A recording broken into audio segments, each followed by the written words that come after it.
Break ನಂತರ ಮತ್ತೆ ಸ್ವಾಗತ.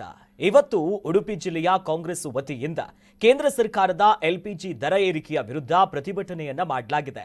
ಜಿಲ್ಲೆಯ ಬ್ರಹ್ಮಗಿರಿ ಸರ್ಕಲ್ನಲ್ಲಿ ಕಾಂಗ್ರೆಸ್ಸಿನ ಕಾರ್ಯಕರ್ತರು ನಡುರಸ್ತೆಯಲ್ಲೇ ಸೌದೆ ಒಲೆಯನ್ನ ಹೊತ್ತಿಸಿ ವಿನೂತನ ರೀತಿಯಲ್ಲಿ ಪ್ರತಿಭಟನೆಯನ್ನ ಮಾಡಿದ್ರು. ಕೇಂದ್ರ ಸರ್ಕಾರ ನಮ್ಮಲ್ಲಿ ಎಲ್ಪಿಜಿ ಕ್ರೂಡ್ ಆಯಿಲ್ ಸ್ಟಾಕ್ ಇದೆ ಅಂತ ಹೇಳಿದ್ರು. ಆದರೆ ಇದರ ನಡುವೆ ಈಗ ಎಲ್ಪಿಜಿ ದರ ಏರಿಕೆ ಮಾಡಿದ್ದು ಜನಸಾಮಾನ್ಯರಿಗೆ, ಹೋಟೆಲ್ ಉದ್ಯಮವನ್ನ ನಡೆಸ್ತಾ ಇರೋರಿಗೆ ಬಹಳ ದೊಡ್ಡ ಮಟ್ಟದ ಹೊಡೆತ ಇದು. ಹೀಗ ಕೂಡಲೇ ಈ ದರವನ್ನ ಇಳಿಸಿ ಅಂತ ಅಲ್ಲಿದ್ದಂತ ಎಲ್ಲ ಕಾಂಗ್ರೆಸ್ ಮುಖಂಡರು ಒತ್ತಾಯವನ್ನ ಮಾಡಿ ಇವತ್ತು ಪ್ರತಿಭಟನೆಯನ್ನ ಮಾಡಿದ್ರು.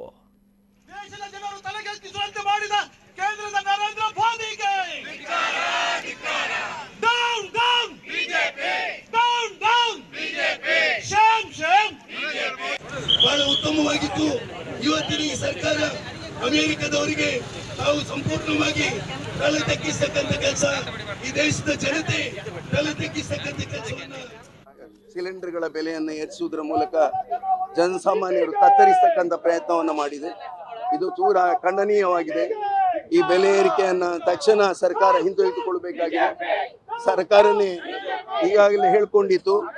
ಲೋಕಸಭೆಯಲ್ಲಿ ಮತ್ತು ರಾಜ್ಯಸಭೆಯಲ್ಲಿ ಅಧಿವೇಶನಗಳು ನಡೀತಾ ಇರುವಾಗಲೇ ಉತ್ತರವನ್ನು ಕೊಟ್ಟಿದ್ದಾರೆ. ಪೆಟ್ರೋಲಿಯಂ ಸಚಿವರು ಮತ್ತು ಈ ದೇಶದ ಗೃಹ ಸಚಿವರು ಕೂಡ ನಾವು ಯಾವುದೇ ರೀತಿಯಲ್ಲಿ ಬೆಲೆ ಏರಿಕೆಯನ್ನು ಮಾಡುವುದಿಲ್ಲ, ನಮಗೆ ಬೇಕಾಗಿರ್ತಕ್ಕಂಥ ನಮ್ಮಲ್ಲಿ ಕ್ರೂಡ್ ಆಯಿಲ್ಗಳಿದೆ, ನಮ್ಮಲ್ಲಿ ಬೇಕಾಗಿರ್ತಕ್ಕಂಥ ತೈಲ ದಾಸ್ತಾನು ಇದೆ ಎಂಬ ಮಾತನ್ನು ಕೂಡ ಹೇಳಿದ್ರು. ಅದರಲ್ಲಿ ವಿಶೇಷವಾಗಿ ಇವತ್ತು ಕಮರ್ಷಿಯಲ್ ಏನು ನಮ್ಮ ಸಿಲಿಂಡರ್ಗಳ ಮೇಲೆ ಮಾತ್ರವಲ್ಲ, ಇವತ್ತು ಅನಿಲದ ಮೇಲೆ, ನಮ್ಮ ಮಹಿಳೆಯರ ಮೇಲೆ ವಿಶೇಷವಾದಂತ ಒಂದು ದೊಡ್ಡ ಪ್ರಹಾರವನ್ನ ಮಾಡಿದ್ದಾರೆ.